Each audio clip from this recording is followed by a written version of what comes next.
اعوذ باللہ من الشیطان الرجیم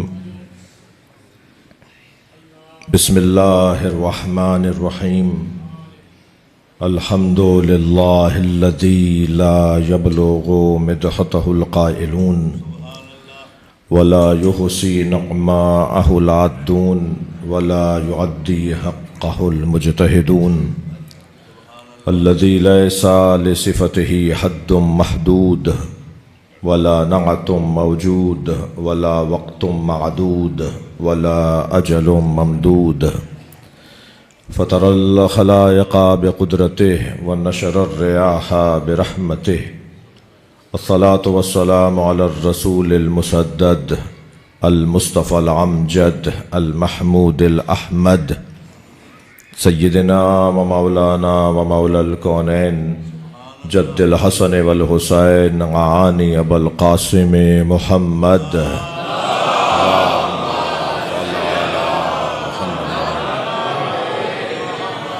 وآلہ الطیبین الطاہرین المعصومین الذین قال اللہ انما يريد اللہ لیذہب عنکم الرجس اہل البیت ویطہرکم تطہیرا اللهم صل على محمد وعلى محمد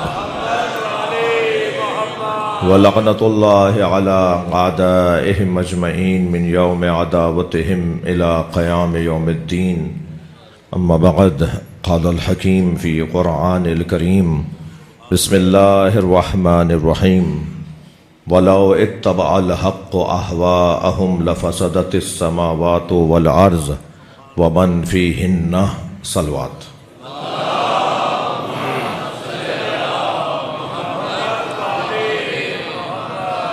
التماس کر رہا ہوں ہاتھ اٹھائیے تمام مرحومین کی مغفرت کے لیے، خاص طور پر ملک زکریا صاحب کے والدین، ان کے بھائی، خاندان کے اور مرحومین، آپ سب کے مرحومین، اہلیان باجرہ گڑھی، سادات و مومنین، مرحومین، مرحومات، شہدائے ملت، رہبر انقلاب اسلامی اور تمام وہ مرحومین جن کے حق ہماری گردنوں پر ہیں، ہمیں ادارے دے کر گئے ہیں، ہمیں مسجدیں امام بارگاہ بنا کے دے کے گئے ہیں، جلوس مجلسیں قائم کر کے گئے اور آج ہمارے درمیان نہیں ہیں۔ شہدائے دفاع وطن عزیز پاکستان، تمام مرحومین، خاص طور پہ ملک صاحب کے مرحومین کے لیے سورہ فاتحہ۔ بسم اللہ الرحمن الرحیم الحمدللہ رب العالمین الرحمن الرحیم مالک یوم الدین ایاک نعبد و ایاک نستعین اہدنا الصراط المستقیم صراط الذین انعمت علیہم غیر المغضوب علیہم ولا الضالین۔ بسم اللہ الرحمن الرحیم قل هو اللہ احد اللہ الصمد لم یلد ولم یولد ولم یکن له کفوا احد۔ بسم اللہ الرحمن الرحیم قل هو اللہ احد اللہ الصمد لم یلد ولم یولد ولم یکن له کفوا احد۔ بسم اللہ الرحمن الرحیم قل هو اللہ احد اللہ الصمد لم یلد ولم یولد ولم یکن له کفوا احد۔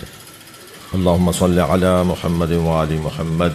خاص دعاؤں کے لیے، خاص طور پہ ملک ظہیر عباس کے رزق میں، عزت میں اضافے کے لیے، اولاد صالح، اولاد نرینہ کے لیے، آپ سب کی خاص دعاؤں کی قبولیت کے لیے بلندتر صلوات۔ اللہم صل علی محمد،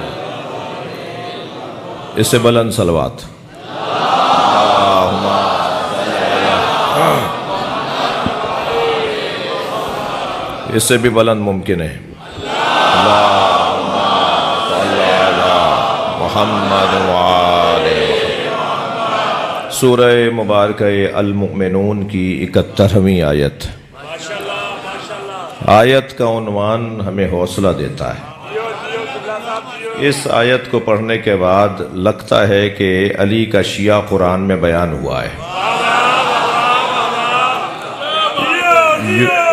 یوں تو پورا قرآن ہے ہی مومنوں کے لیے،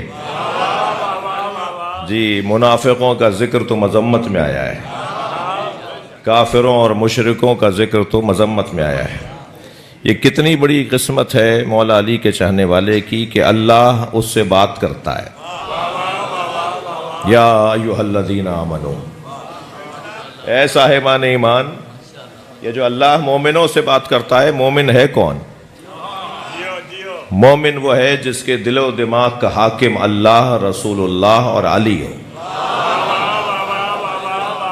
جس کے پورے وجود پر حاکمیت ان تین مولاؤں کی ہو۔ ہمارے یوں تو سارے مسلمانوں کے تین مولا ہیں، مگر جو مان لیتا ہے وہ مومن کہلاتا ہے،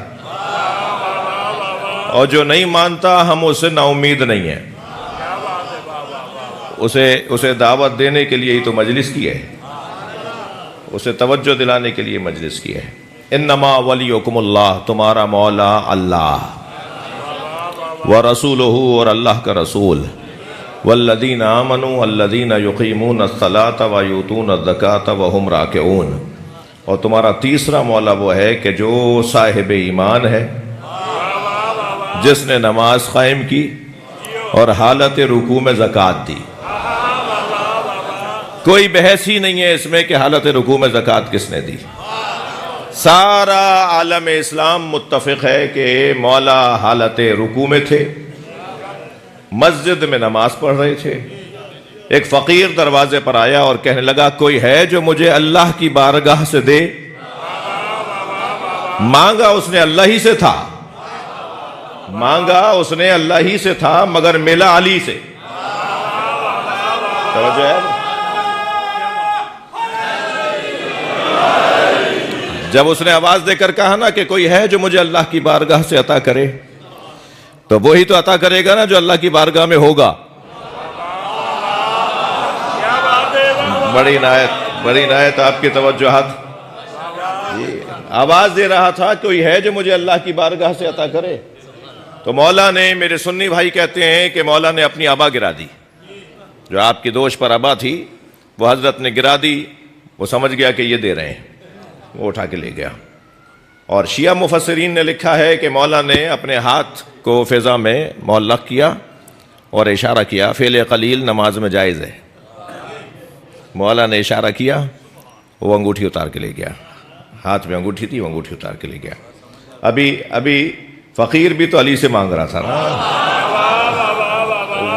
ویسے میرے عزیز نے، ہاں یہ مانگنے والے کی سمجھداری ہے کہ کیسے مانگنا ہے، مانگنے کا بھی تو ڈھنگ آنا چاہیے۔ مجھے ابھی ملک صاحب یاد دلا رہے تھے کہ ایک فقیر کا واقعہ میں نے کہیں بیان کیا، ہمارے یہاں کیا۔ ہمارے یہاں جو فقیر مانگتے ہوئے نظر آ رہے ہوتے ہیں نا، یہ فقیر نہیں ہے، ذلیل ہے۔ جی فقیر وہ ہے جو دیتا ہو، اپنے مولا پہ توکل بانٹتا ہو، اپنے مولا پہ بھروسہ بانٹتا ہو۔ تو یہ طے ہے کہ تین مولاؤں کا ذکر قرآن میں ہے۔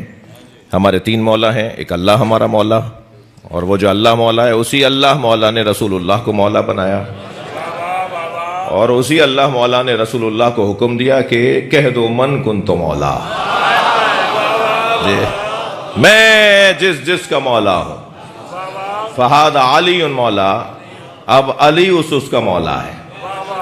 تو یہ طے ہے۔ تو قرآن مجید میں پروردگار عالم نے صاحبان ایمان کو بڑی عظمت عطا کی ہے، صاحبان ایمان کو اللہ نے بڑی فضیلت دی ہے۔ مومنوں کے لیے حوصلہ ہی حوصلہ ہے۔ جی شام تو کسی اور کی قسمت میں ہوگی، ہماری زندگی میں تو صبح ہے۔ قرآن کہتا ہے وَالصُّبْحِ،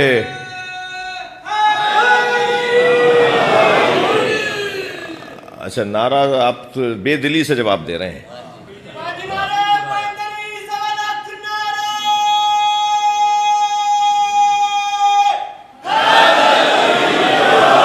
ماشاءاللہ۔ آیت سنا دوں جو میں نے آپ کے سامنے آیت پڑھی ہے۔ میرے پاس جتنا وقت ہے انشاءاللہ اس وقت میں بات مکمل ہوگی۔ ارشاد ہو رہا ہے وَلَوْ اتَّبَعَ الْحَقُّ أَهْوَاءَهُمْ، اگر حق نے ان کی خواہشات کی پیروی کر لی ہوتی، لَفَسَدَتِ السَّمَاوَاتُ وَالْأَرْضُ وَمَنْ فِيهِنَّ، تو جو کچھ آسمانوں میں ہے، جو کچھ زمین میں ہے، اور جو کچھ ان کے درمیان ہے، وہ سب برباد ہو جاتا۔ قرآن نے قاعدہ دے دیا کہ حق کسی کی خواہشات کی پیروی نہیں کرتا۔ حق اکیلا بھی ہو تو لشکر ہوتا ہے، اور سامنے اگر لشکر بھی ہو تو کیونکہ خواہشات کا شکار ہوتا ہے تو وہ ایسے ہی ہوتا ہے جیسے ہاتھیوں کا لشکر ابابیل سے مارا جا رہا ہو. اتنا موٹا جانور، اتنا بڑا جانور ہاتھی، دنیا سمجھ رہی تھی اس سے بڑا تو کوئی طاقت کا وجود نہیں ہے. اللہ نے کیسا ذلیل کیا. جی توجہ ہے بات. وہ جو ہاتھیوں کا لشکر آیا تھا نا، اصحاب فیل، وہ ہاتھیوں پر بیٹھ کر بڑے لمبے چوڑے لوگ آئے، اسلحہ لے کر آئے. ہاتھی کتنا بڑا جانور ہے، اس کی کھال کتنی موٹی ہے. ابابیل کتنا بڑا پرندہ ہے، اس کی چونچ کتنی بڑی ہے، اس میں کنکر کتنا بڑا ہوگا. وہ باریک سا کنکر موٹی موٹی کھال والے جانور پر گر رہا تھا، اور ہاتھی اپنے سواروں کو گرا رہے تھے، اور یہ سب بلک بلک کر مر رہے تھے. اور ایک کنکر اللہ کی جانب سے آ رہا تھا، یہ پیغام دے دیا، خبردار مادی طاقت کو اصل نہ ماننا. مادی طاقت اصلی طاقت نہیں ہے. جو طاقت ہے وہ توکل کی طاقت ہے، اور دنیا کے پاس توکل ہو، ہمارے پاس تو توسل بھی ہے. ہم اللہ پر بھروسہ کرتے ہیں مگر اہل بیت کے طریقے پر. جو اللہ پر توکل کرے اور اہل بیت کے طریقے پہ کرے، وہ توکل بھی کرتا ہے اور توسل بھی کرتا ہے. ہمارے پاس طاقت دوسروں سے زیادہ ہے. میں ان بچوں جوانوں سے کہہ رہا ہوں، آیت کو ذرا دوبارہ سنو.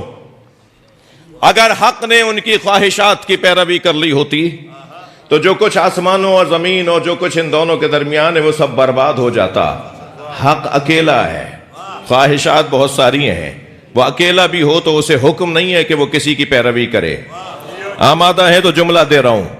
عزیزان گرامی، قرآن نے یہ کہا ہے کہ حق نے خواہشات کی پیروی کی ہوتی تو سب برباد ہو جاتا.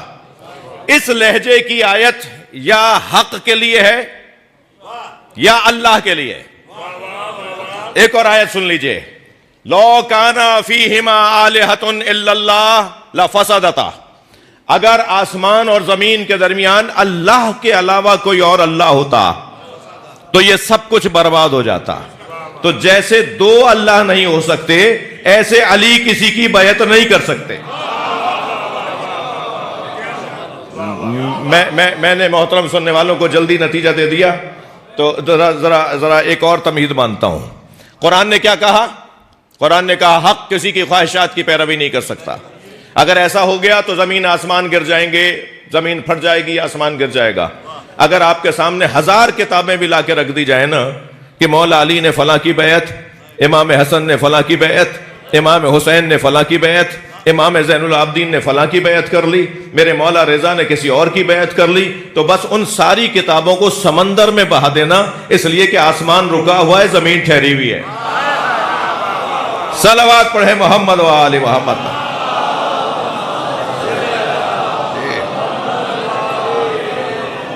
قاعدہ یہ ہے کہ حق اگر کسی کی خواہشات کی پیروی کرے گا تو آسمان گرے گا، زمین پھٹے گی. زمین نہیں پھٹی، آسمان نہیں گرا تو مان لے کہ حق تنہا بھی لشکر ہے. اب میں کہاں جاؤں، کس سے پوچھوں، کیوں پوچھوں جب سرکار بتانے کو موجود ہے. نبی کی بارگاہ میں کہوں یا رسول اللہ حق کیا ہے؟ فرمایا علی مع الحق. بھائی تھوڑا گردن ہلا دو، بات جا رہی ہے تو. والحق مع علی، علی حق کے ساتھ ہے اور حق علی کے ساتھ. سرکار نے فیصلہ کر دیا، حق علی کے ساتھ، علی حق کے ساتھ. حق کے اور فاطمہ کے عدد ایک ہی ہیں. فاطمہ علی کے ساتھ ہے، علی فاطمہ کے ساتھ.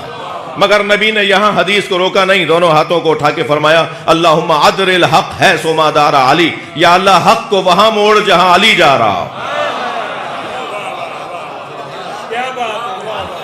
حق سرداری کے لیے اور سالاری کے لیے آیا ہے. حق کبھی کسی کے آگے جھکتا نہیں ہے. حق کسوٹیاں اور پیمانے رکھتا ہے. میرے کہنے دینے سے یا کسی کے منع کر دینے سے نہ وہ منع ہوگا، نہ میرے کہنے سے وہ ثابت ہوگا. حق اپنی شناخت رکھتا ہے. حق اپنی ایک علامتیں رکھتا ہے. حق کی ایک علامت یہ ہے کہ جسے حق کا معیار قرار دیا جائے وہ پھر یہ نہیں کہے گا کہ مجھے مسئلے کا جواب نہیں آتا. بڑی عنایت آپ کی توجہات ہیں.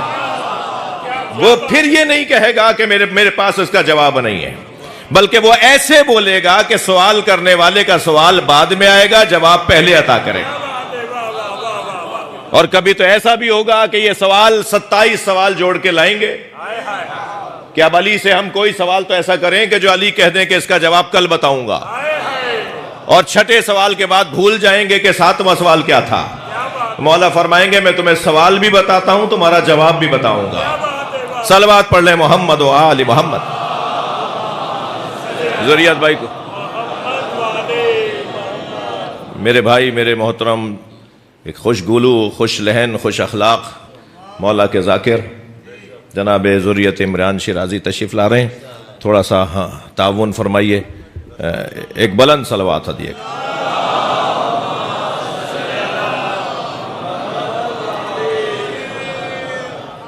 اس سے بلند صلوات.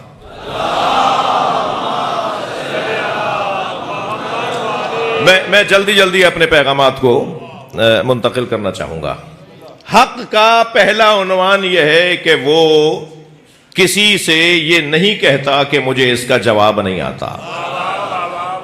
یہاں سوال، وہاں پہلے سے جواب تیار، بلکہ وہ ایسے بول رہا ہوتا ہے کہ سلونی سلونی. جی ذریعت بھائی، میرا ترجمہ اپنا ہے، میں اس کا ترجمہ وہ نہیں کرتا جو سب کرتے ہیں. سلونی سلونی قبل ان تفقدونی. مولا علی نے فرمایا پوچھو پوچھو اس سے پہلے کہ میں دنیا سے چلا جاؤں. میں یہ ترجمہ نہیں مانتا، مولا نے یہ نہیں فرمایا. مولا نے فرمایا سلونی سلونی قبل ان تفقدونی. پوچھو پوچھو اس سے پہلے کہ تم مر جاؤ.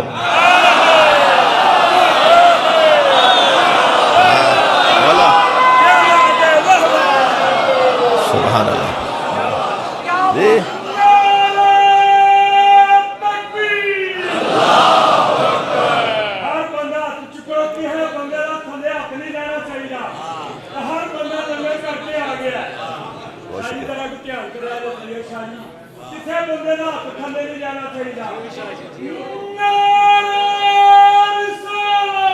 یا رسول اللہ.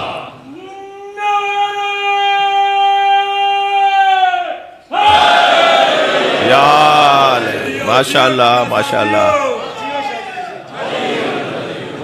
پہلا عنوان حق کا معیار یہ ہے کہ وہ کائنات میں سب سے بڑا عالم.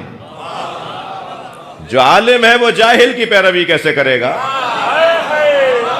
تھکے نہیں میری باتوں سے؟ بہت موٹی موٹی باتیں ہیں. جو عالم ہے وہ جاہل کی پیروی کیسے کرے گا؟ جی عالم.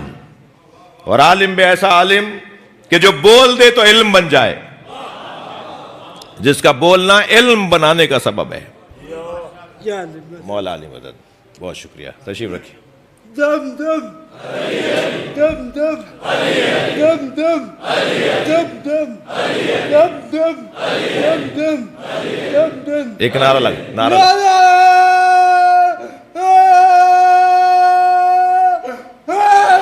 یا واہ واہ واہ واہ. بیٹھ جائے، یہیں بیٹھ جائے، یہیں بیٹھ جائے. ایک بلند صلوات.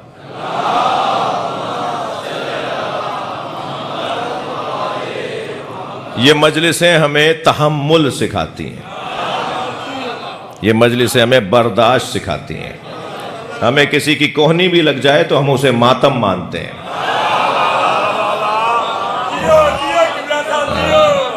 اس لیے کہ ہمیں پتا ہے اس نے جان کر کوہنی نہیں ماری. جی تابوت اٹھاتے وقت، علم کی زیارت کرتے وقت ہمیں دھکے لگ رہے ہوتے ہیں، ہمیں ایک دوسرے کو دھکے لگ رہے ہوتے ہیں. جی مگر ہم کبھی کسی سے ناراض نہیں ہوتے. جو قوم صبر کی روزانہ مشق کرتی ہو، تحمل مزاجی کی مشق، جی حوصلہ مندی کی مشق. حق کا ایک معیار علم ہے. جلدی عرض کر رہا ہوں. یہ کبھی بھی کسی سے پوچھے گا نہیں، ہمیشہ بتانے والا ہوگا. علمنی رسول اللہ الف باب. مجھے رسول اللہ نے 1000 باب علم عطا کیے، اور میں نے ہر باب سے 1000 باب کھولے. آپ ذرا 1000 کو 1000 سے ضرب تو دیجئے. اتنے علوم تو مولا علی خود دعویٰ فرما رہے ہیں دنیا کی بڑی یونیورسٹیز میں 70 سے زیادہ علم نہیں پڑھائے جاتے. بڑے سے بڑی یونیورسٹی میں چلے جائیں 70 سے زیادہ علوم نہیں پڑھائے جاتے. 5 علوم پر تو کالج رجسٹرڈ ہو جاتا ہے جی. 6-7 علوم پر تو یونیورسٹی رجسٹرڈ ہو جاتی ہے. دنیا کی کسی یونیورسٹی میں 70 سے زیادہ علم نہیں پڑھائے جاتے. اور مولا فرما رہے ہیں مجھے 1000 باب عطا کیے اور میں نے 1000 باب سے 1000 باب بنائے. علی اسے کہتے ہیں جو علم ساز ہے. علم بنانے والی ذات مولا علی کی ذات. تو کیسے ممکن ہے کہ کوئی جاہل آ جائے اور کہے کہ علی میری بات مانے؟ جی جاہل کی بات علی نہیں مانیں گے. علی کی بات سب کو ماننا ہوگی. وہ اور بات ہے کچھ علی کے زمانے میں مان گئے اور کچھ آج مان رہے ہیں. اور یہ بھی بشارت دے دوں کہ بہت جلد ساری دنیا ایک ہی مذہب میں آنے والی ہے جسے حسینیت کہا جاتا ہے. اب مذہبوں کے نام تبدیل ہونے جا رہے ہیں. اب مذہبوں کے نام تبدیل ہونے جا رہے ہیں. یہ تشیع کی صدی ہے. ہاں یا شیعہ ہو جاؤ یا شیعوں کو برداشت کرو. اب اس کے علاوہ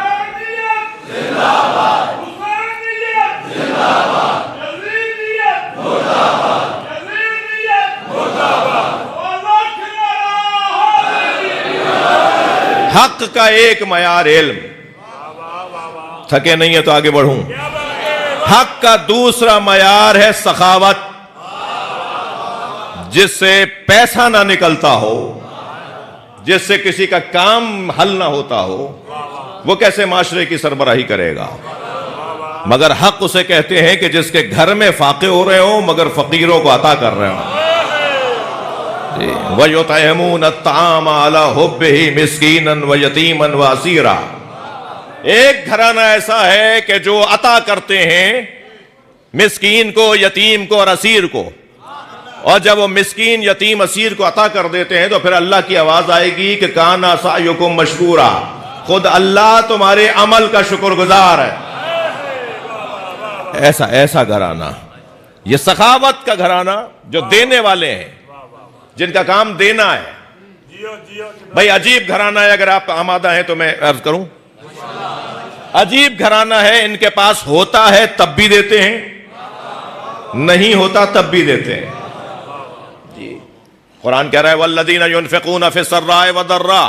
ایک گھرانہ ایسا ہے جو دارائی میں بھی عطا کرتا ہے, جو ناداری میں بھی عطا کرتا ہے. میں نے ایک جگہ یہ آیت پڑھی تو ایک جوان مجھ سے ملا, کہنے لگا مولانا یہ کیسے ممکن ہے؟ ہوگا تو دیں گے نا. میں نے کہا یہی غلط فہمی ہے, تم دینے والے ہوتے تو ہوتا. اپنے آپ کو سخی بناؤ, دینے کا جذبہ ایجاد کرو, خود بخود اللہ تمہیں واسطہ فیض بنا دے گا. تمہارے ذریعے سے لوگوں کے مسئلے حل ہو رہے ہوں گے. جی کوشش کرو دوسروں کی خاطر جینے کی, اور جو دوسروں کی خاطر جیتے ہیں وہ کبھی مرتے نہیں ہیں. بڑے بڑے نام دنیا سے چلے گئے مگر ان کی یاد کے بغیر تو ملک ہی نہیں چلتا. توجہ کر لیا آپ نے؟ یہ ایسا سخی گھرانہ کبھی بھی دینے والا لینے والے کی پیروی نہیں کرے گا. حق کا معیار ایک سخاوت ہے. آگے بڑھوں. حق کا تیسرا معیار ہے شجاعت. نہیں تھکے نہیں, تھوڑی بات کریں مجھ سے آپ. مجھے اندازہ ہے کہ مجھے جلدی جلدی اپنے پیغامات پہنچانے ہیں. تیسرا معیار حق ہے شجاعت. وہ اس کی پیروی کیسے کرے جو میدان میں ڈٹتا نہ ہو, جو کسی میدان میں رکا نہ ہو. میدان میں جمنا اور ڈٹنا یہ ایک معیار ہے حق کا. تم اگر سچے تھے تو بھاگے کیوں؟ اگر تم حق پر تھے تو میدان چھوڑ کر کیوں گئے؟ میں آپ سے اپنے آپ سے بات کر رہا ہوں. 57 اسلامی ممالک میں میدان میں وہی ڈٹا ہوا ہے جو حق پر ہے. لبیک یا حسین.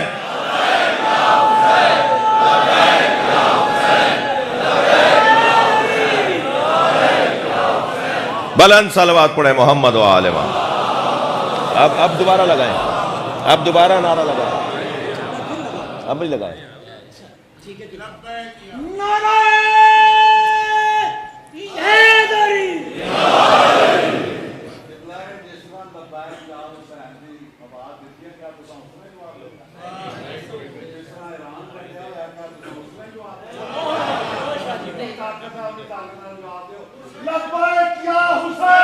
لبیک یا حسین، لبیک یا حسین، نہیں اور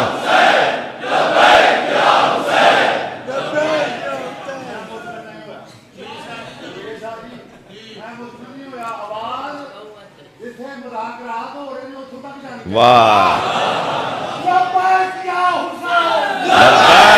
حسین، لبیک یا حسین، لبیک یا حسین، لبیک یا حسین، بلند تر صلوات، زندہ باد۔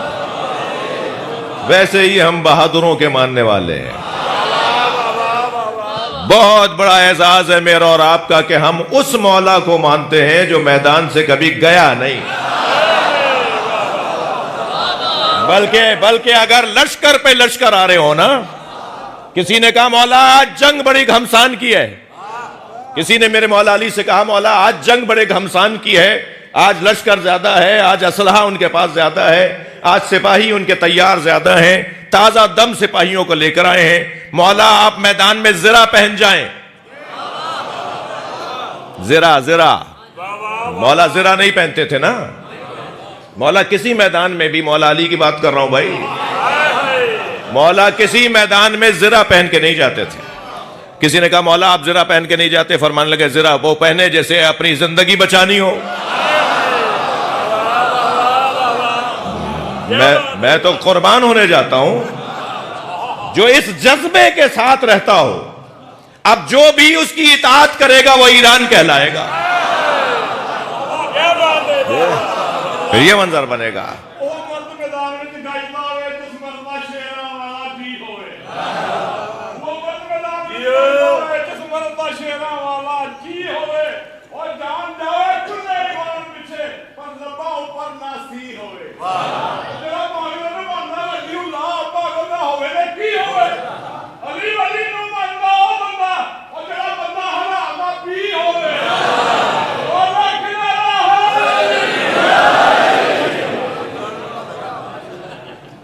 کچھ پنجابی مجھے سمجھ میں آتی ہے، ایک صلوات پڑھیں ذرا محمد و آل محمد، اللہم صلی علی محمد و آل محمد، بھائی سے بلند صلوات، اللہم صلی علی۔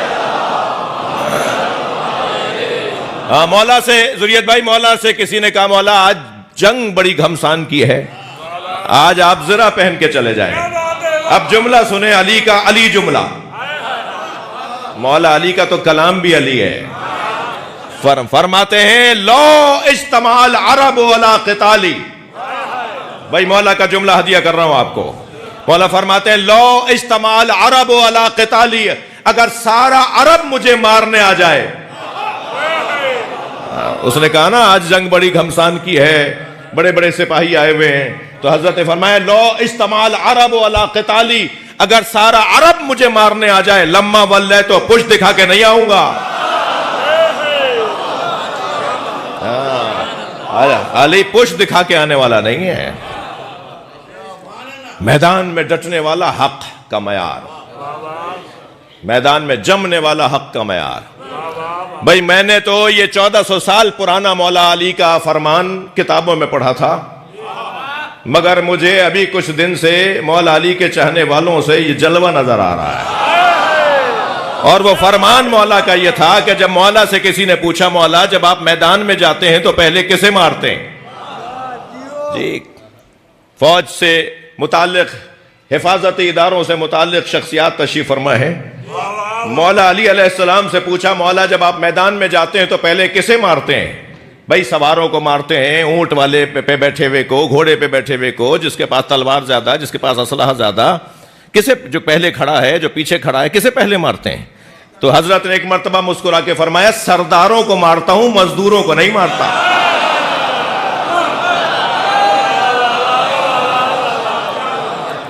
دور میں ایران نے ثابت کر دیا، سرداروں کو مارو مزدور خود بھاگ جائیں گے۔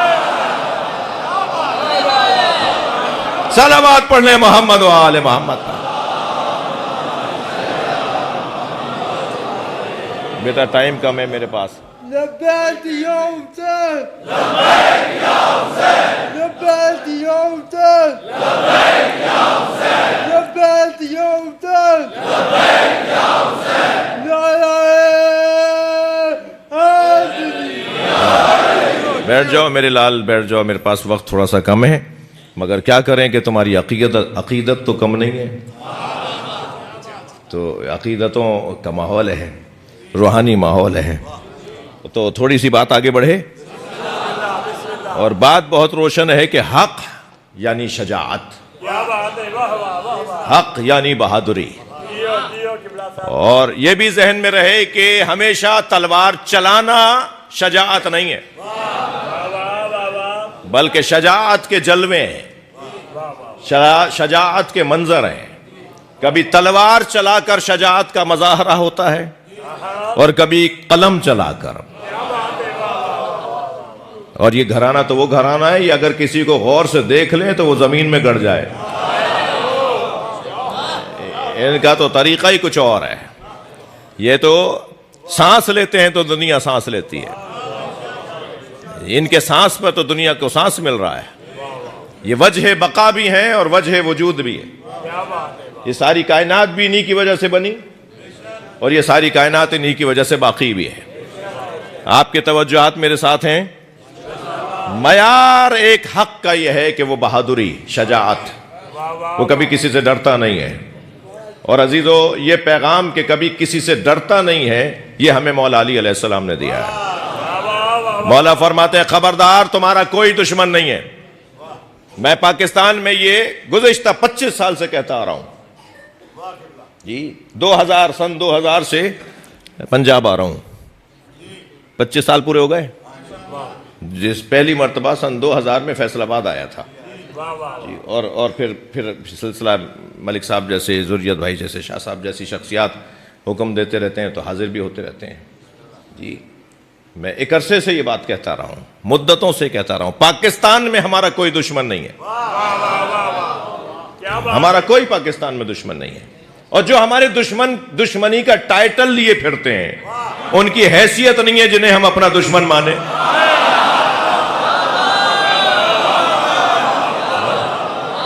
بد کردار لوگ جی، کہیں سے چیک پکڑنے والے لوگ،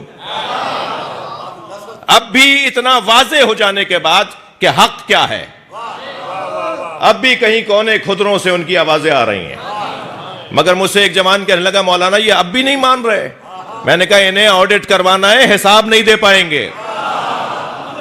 انہیں تو ایجنڈا دیا گیا تھا پاکستان میں سنی شیعہ کو لڑوانے کا، مگر یہ کامیاب نہیں ہو سکے، ان کا پیسہ ضائع گیا، ان کا پیسہ ضائع گیا۔ یہ ہماری چھتوں سے علم نہیں اتروا پائے، یہ ہم سے مجلسیں بند نہیں کروا پائے جی۔ یہ آج کہیں منہ چھپائے بیٹھے ہیں، ہم تو چوک پہ مجلس کرتے ہیں، ہم تو اس مجلس اعزا کے لیے اپنی جان، اپنا سب کچھ قربان کرنے کو تیار۔ یہ ہمارا سب کچھ ہے بھائی، ہم جہاں بیٹھے ہیں اس سے اچھی جگہ نہیں ہے، دنیا کہاں بیٹھی ہے مجھے اس سے غرض نہیں ہے، مگر ہم جہاں بیٹھے ہیں وہاں سے جنت کا رستہ بنتا ہے، ترقی کی راہیں کھلتی ہیں۔ میں کئی جگہ دیکھ رہا ہوں جہاں پہلو بدلنے کی جگہ نہیں ہے، برابر والا گھٹنا سیدھا کرے گا تو برابر والے کو پتا چلے گا کہ یہ ہل رہا ہے، گھٹنا سیدھا کر رہا ہے۔ بدنوں کو تکلیف ہو رہی ہے مگر روحوں کو غذا مل رہی ہے۔ یہ جگہ ہے، یہ جگہ ہی کوئی اور جگہ ہے۔ لہٰذا بہت روشن انداز سے الحمدللہ پاکستان کی حکومت کا کردار بہت اچھا رہا، اور پاکستان اسلام کا قلعہ ہے۔ پوری دنیا میں دو ہی ملک ہیں جو نظریوں کی بنیاد پر بنے، ایک باطل نظریے پر اسرائیل اور ایک حق نظریے پر پاکستان جی۔ وہ قابض ہو کر، اپنے نظریے پر قابض ہو کر، نظریہ کی بنیاد پر قابض ہو کر اس نے مسلمانوں کو فلسطین سے نکالا اور ایک غاصب حکومت بنائی، اور پاکستان کو قائد اعظم محمد علی جناح نے ایک اسلامی نظریے پر بنایا، اور یاد رہے کہ پاکستان کو محمد علی اور فاطمہ نے بنایا ہے، اور پاکستان کو سنی نے سوچا تھا اور شیعہ نے بنایا ہے۔ لہٰذا یہ سنیوں کا ملک بھی ہے اور یہ شیعوں کا ملک بھی ہے۔ نہ سارے شیعہ مل کے سنیوں کو ختم کر سکتے ہیں اور نہ سارے سنی مل کے شیعوں کو ختم کر سکتے ہیں، تو جو کام کر نہیں سکتے اس کی کوشش کیوں کرتے ہو؟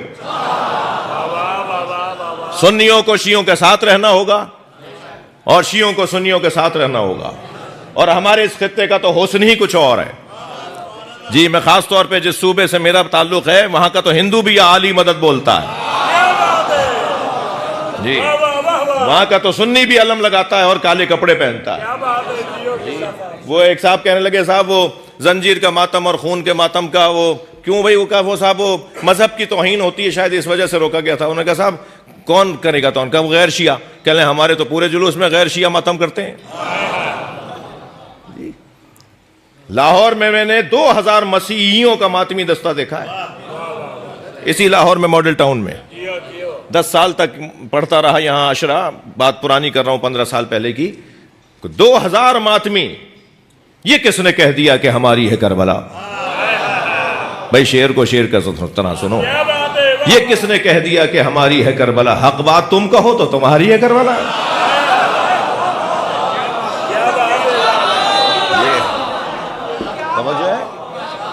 لہٰذا یہ جگہ ہمیں شجاعت عطا کرنے والی جگہ ہے، یہاں بیٹھنے والا بزدل ہو ہی نہیں سکتا۔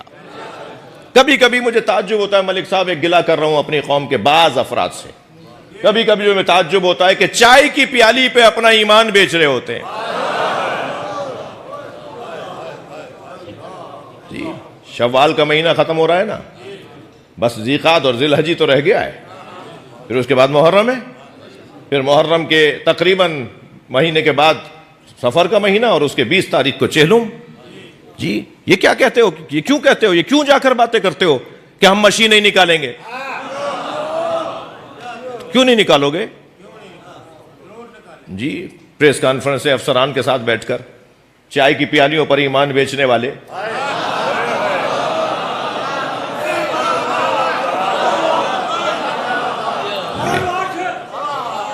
جی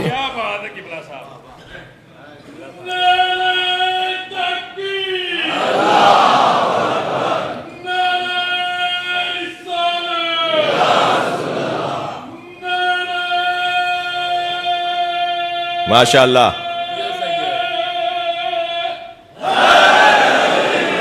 ماشاء اللہ، ماشاء اللہ۔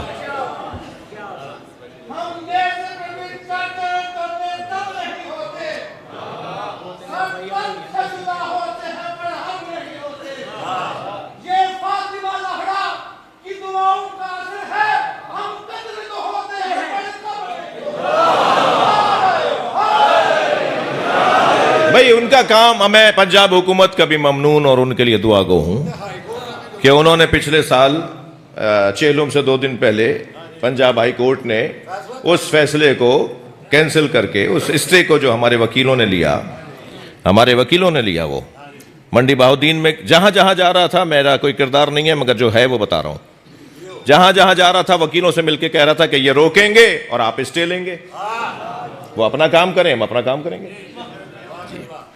آج بھی آپ وکیلوں سے کہہ رہا ہوں کہ اگر خدا نخواستہ، اول تو ایسا اب نہیں ہوگا، جی بہت ہو گیا،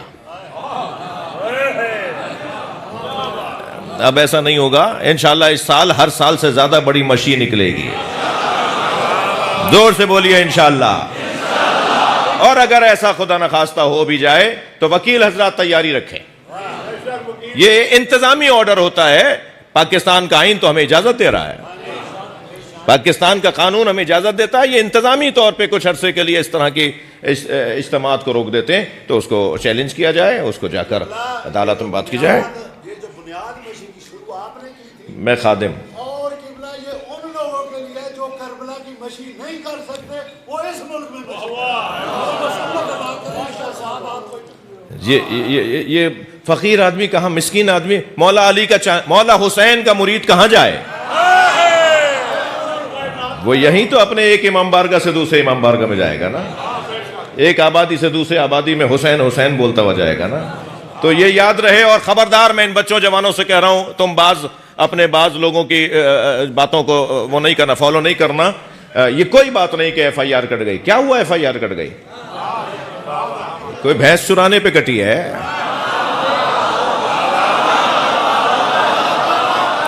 کوئی کسی زمین کے ٹکڑے پہ قبضہ کرنے پہ کٹی ہے؟ مولا حسین کے لیے کٹی ہے نا, مولا علی کے لیے کٹی ہے نا. جو اہل بیت کے نام پر اگر ایف آئی آر کٹ رہی ہو, اسے گلے میں ہارٹ بنا کے ڈال لو, رجسٹرڈ مولائی ہو گئے ہو, ریکارڈ پر آ گئے ہو کہ تم مولائی ہو. لہذا کوئی گھبرانے کی ضرورت نہیں ہے. الحمدللہ میں پنجاب حکومت, سندھ حکومت کا, خاص طور پر ان دو صوبوں میں, کیونکہ اور صوبوں میں اپنی نوعیت کے مسائل ہیں, مگر سندھ اور پنجاب میں الحمدللہ گزشتہ 2022 سے یہ مشی کا سلسلہ ہے تو مسلسل بڑھتا چلا جا رہا ہے. اور یاد رہے کہ ہم جس مشرب کے لوگ ہیں, ہم جس گھڑے سے پانی پیتے ہیں, وہاں والے کا انداز اور چال ہی کچھ اور ہے. لہذا اس چال کو, ابھی پچھلے دنوں ایک کلام ہوا تھا تو میں اس کے چند شعر سنا دیتا ہوں. سرمے تور لگا دیدے تر پیدا کر. بھئی شعر کو شعر کی طرح سنیں گے نا آپ. سرمے تور لگا کوہ تور, حضرت موسیٰ علیہ السلام جہاں اللہ کے دیدار کو گئے تھے. سرمے تور لگا دیدے تر پیدا کر, شوق دیدار اگر ہے تو نظر پیدا کر. بڑی عنایت. آپ شعر سن رہے ہیں. زینہ ممبر شبیر سے بڑھ کر کیا ہے. میں اپنے قبیلے کے لوگوں سے بات کر رہا ہوں, شاہ صاحب تشریف فرمائیں. اپنے قبیلے کے ممبر پہ آنے والے, اسٹیج پر آنے والوں سے بات کر رہا ہوں. زینہ ممبر شبیر سے بڑھ کر کیا ہے, مل گیا تجھ کو شرف, اس پہ نشر پیدا کر. یہ توڑنے کی جگہ نہیں ہے.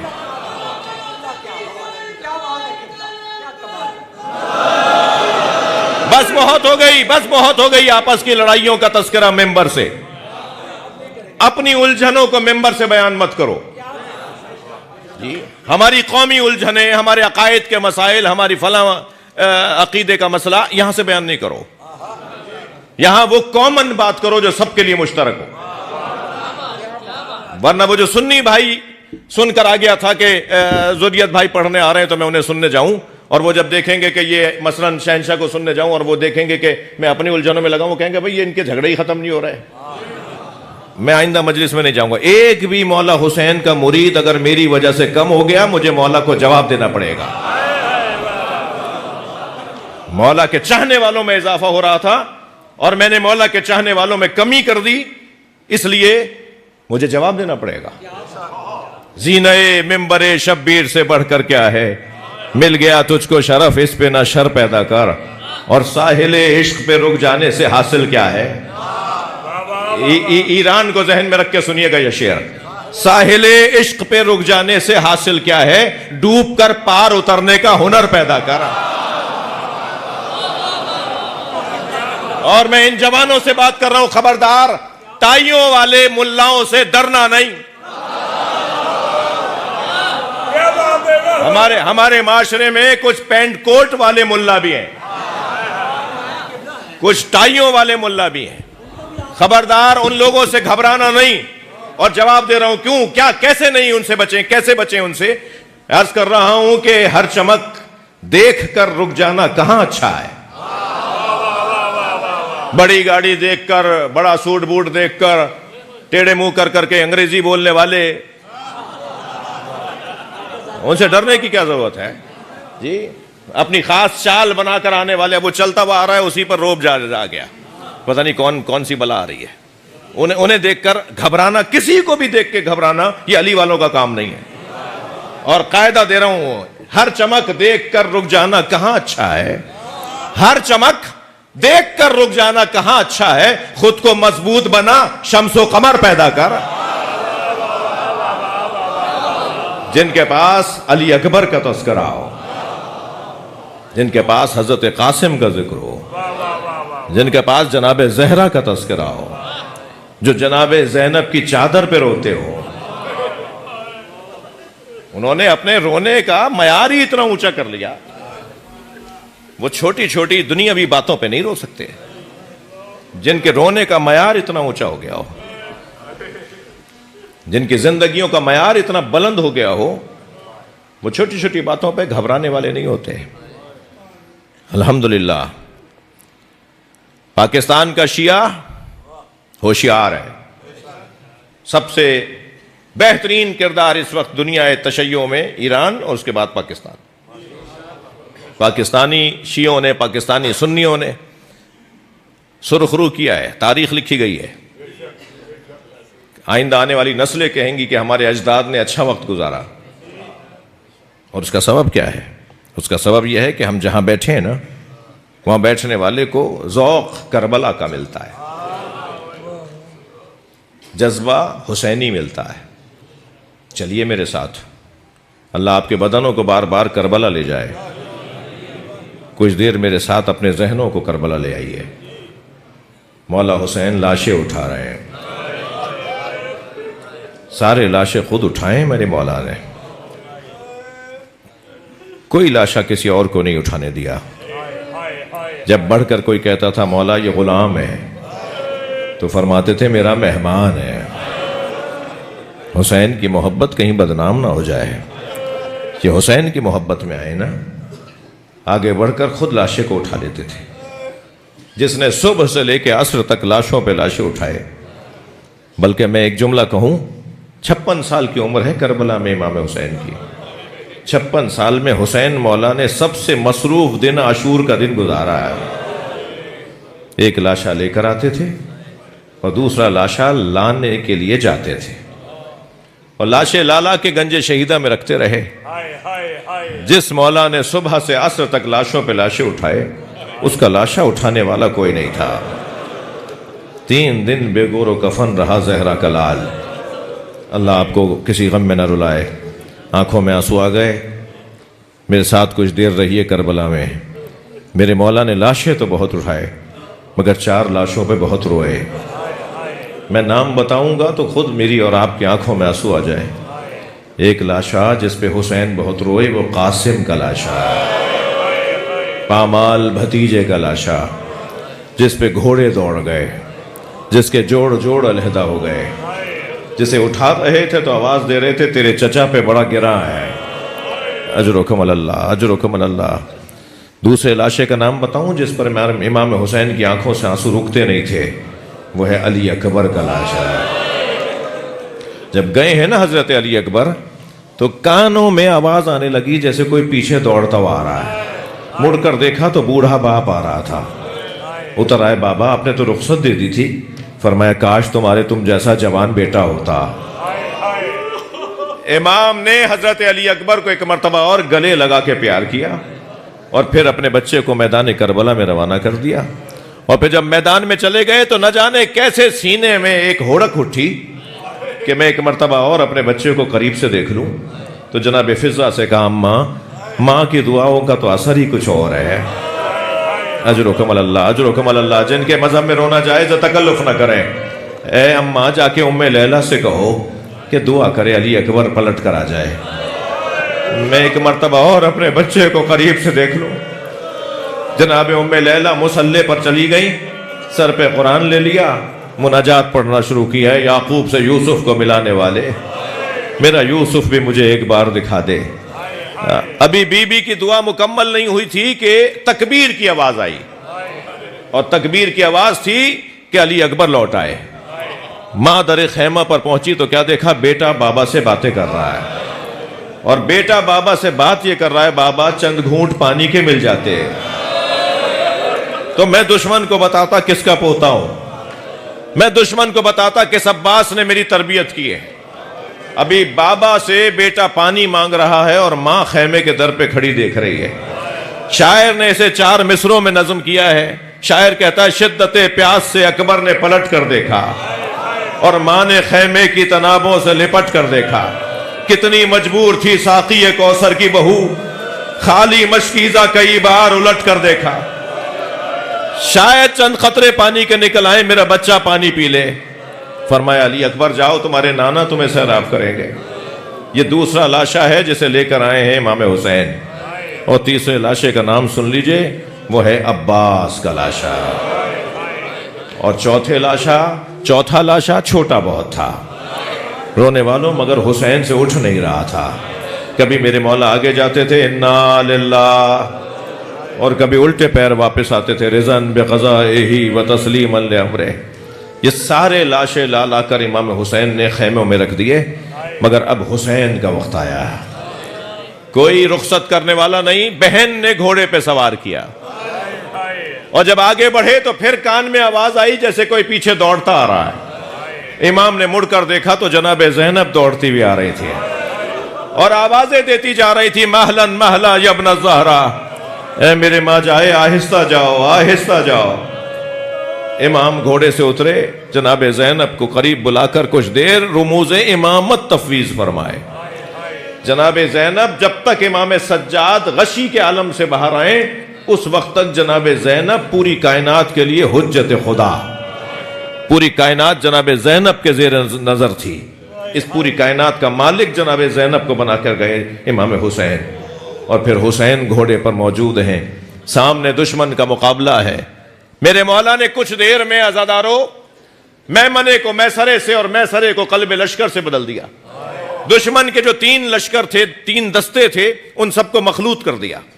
ان کے لباس علیحدہ تھے، ان کے ڈریس علیحدہ تھے، مگر جب یہ سب مخلوط ہو گئے تو ایک دوسرے پہ تلواریں چلانے لگے، اور جب یہ ایک دوسرے پہ تلواریں چلانے لگے تو امام گھوڑے پہ کھڑے ہو گئے اور نہر کی طرف رک کر کے کہا عباس اٹھو، اپنے اکیلے مولا کی جنگ دیکھو، دیکھو تمہارا مولا کیسی جنگ لڑ رہا ہے۔ پھر فرمایا عباس تمہارے تو بازو کاٹ دیے، تمہارے تو سر پہ گرز مار دیا۔ اور پھر میدان میں اترے اور امام نے پھر دشمن کو دشمن سے مشغول کیا، اور پھر ایک مرتبہ گھوڑے کی پشت پہ کھڑے ہو کر گنج شہیدہ کو رخ کیا۔ اے میرے شہ سوارو، اے میرے اصحاب اٹھو، اے میرے صحابیوں دیکھو تو صحیح، تمہارا مولا اکیلا ہے اور لڑ رہا ہے۔ اور پھر ایسی کیفیت ہوئی کہ امام کا ایک روب طاری ہو گیا، سپاہی بھاگنے لگے اور ایک دوسرے کو آوازیں دیتے تھے بچو حسین آ رہے ہیں، بچو حسین آ رہے ہیں، الامان الامان الحفیظ الحفیظ کی صدائیں آنے لگی۔ امام حسین میدان کربلا میں دشمن کا مقابلہ کر رہے ہیں۔ وہاں روایت یہ کہتی ہے کہ ایک مسافر ہے جو 6 مہینے کے سفر کے بعد کوفے میں داخل ہوا ہے۔ دکانیں بند تھیں، بازار بند تھے، کوئی چہل پہل نظر نہیں آ رہی۔ آپس میں اپنے آپ سے کہنے لگا کہ شاید کوفے میں کوئی تعاون آ گیا ہے اور کوفے والے شہر چھوڑ کر چلے گئے ہیں۔ یہ سوچتا ہوا گھر میں داخل ہوا تو بیٹی نے بڑھ کر استقبال کیا، آواز دے کر کہا بابا کوئی تعاون نہیں آیا، کوئی بیماری نہیں آئی ہے، ایک باغی ہے جس نے خروج کیا ہے، کربلا میں اسے مارنے کے لیے سب سپاہیوں کو جانا ہے۔ بابا حکم ہے حاکم کا کہ اگر کوئی مارنے نہ گیا تو اسے سزا دی جائے گی، کہیں آپ کی مخبری نہ ہو جائے کہ آپ کوفے میں رہے اور باغی کو مارنے نہیں گئے۔ عبداللہ ابن عفیف ازدی کہتا ہے میں نے بیٹی سے پوچھا بیٹا وہ باغی کون ہے، اس کا نام کیا ہے؟ کہ بابا نام نہیں بتایا جا رہا، بس اتنا کہا جا رہا ہے کربلا جاؤ باغی کو مارنے کے لیے، بابا جلدی جائیے کہیں نقصان نہ ہو جائے، کہیں آپ کے مخبری نہ ہو جائے۔ عبداللہ کہتا ہے میں نے دوبارہ گھوڑے کو تیار کیا، بیٹھ کر روانہ ہونے لگا تو بیٹی نے میرے رخصت کرتے ہوئے آواز دے کر کہا بابا آپ جنگ پر جا رہے ہیں اور جنگوں میں مال غنیمت بھی ملتا ہے، مال غنیمت میں اگر یمنی پتھر مل جائے، عقیق یمنی مل جائے تو میرے لیے لے آئیے گا۔ عبداللہ کہتا ہے میں گھوڑے پہ بیٹھ کے روانہ ہوا، جب کربلا پہنچا تو عاشور کا دن تھا، عصر کا وقت تھا۔ میں نے عجیب منظر دیکھا، ایک 56 سالہ بوڑھا زخمی ہے جس کا امامہ کھل کے اس کی گردن میں آ گیا ہے، جس پہ تیر اور نیزوں کے نشانات ہیں، جس کا جلال ایسا ہے کہ فوجیں اسے دیکھ کے بھاگ رہی ہیں۔ میں نے بس اتنا سمجھ لیا کہ ایک ہے جسے مارنا ہے اور ہزاروں ہیں جو مارنے کے لیے آئے ہیں۔ تو میں نے ایک بھاگتے ہوئے سپاہی سے کہا تم تو اتنے زیادہ ہو، یہ تو اکیلا ہے۔ تو وہ بھاگتے ہوئے کہنے لگا خبردار یہ اکیلا نہیں ہے، اس کے ایک بھائی کا نام عباس تھا۔ عبداللہ کہتا ہے پھر مجھے سمجھ میں نہیں آیا یہ کون ہے جنہیں میں مارنے کے لیے آیا ہوں، یہ سب مارنا چاہتے ہیں، مگر کہتا ہے مجھے اتنا پتا تھا کہ اسے ماریں گے تو جنگ ختم ہو جائے گی۔ کہتا ہے میں نے اپنا گھوڑا ان کے گھوڑے کے پیچھے لگایا، ابھی چند ذراع کے فاصلے پہ ان کا گھوڑا تھا اور میں قریب آ گیا تھا تو میں نے تلوار نکالی اور بس ارادہ کیا کہ حملہ کر کے اسے مار دوں۔ جیسے ہی میں نے تلوار کھینچی اس نے مجھے مڑ کے دیکھا اور کہا عبداللہ قریب آؤ۔ عبداللہ کہتا ہے میرے ہاتھ پیر کانپنے لگے، یہ کون ہے جو میرے نام سے مجھے جانتے ہیں؟ پھر دوبارہ آواز آئی عبداللہ قریب آؤ۔ میں ڈرنے لگا تو انہوں نے ہاتھ سے انگوٹھی اتاری اور کہا یہ یمنی پتھر ہے، اپنی بیٹی کو جا کے دینا۔ اور جا کے کہنا میں باغی نہیں ہوں، میں نبی کا نواسا حسین کربلا میں اپنے نانا کا دین بچانے۔ اجرکم اللہ، اجرکم اللہ۔ ہو گئی مجلس عزادارو، میرے حصے کی خدمت حاصل ہو گئی، مگر ایک جملہ سن لیجئے۔ عبداللہ نے تلوار نکالی، امام حسین کے گرد حلقہ بنا کر امام کا دفاع کرنے لگا۔ امام کی آواز آئی، عبداللہ تلوار رکھو اور چلے جاؤ۔ کہ مولا میں آپ کو اکیلا چھوڑ کے کیسے چلا جاؤں؟ بس آخری جملہ، مولا میں آپ کو اکیلا چھوڑ کر کیسے چلا جاؤں؟ فرمایا چلے جاؤ، کچھ دن بعد میری زینب آئے گی، اسے چادریں لا کے دے دینا۔ نبی زادیاں بے مخنا و چادر کوفہ و شام کے بازاروں میں تشہیر کی جا رہی ہوں گی۔ الا لعنت اللہ علی الظالمین فسيعلم الذين ظلموا أي منقلب ينقلبون۔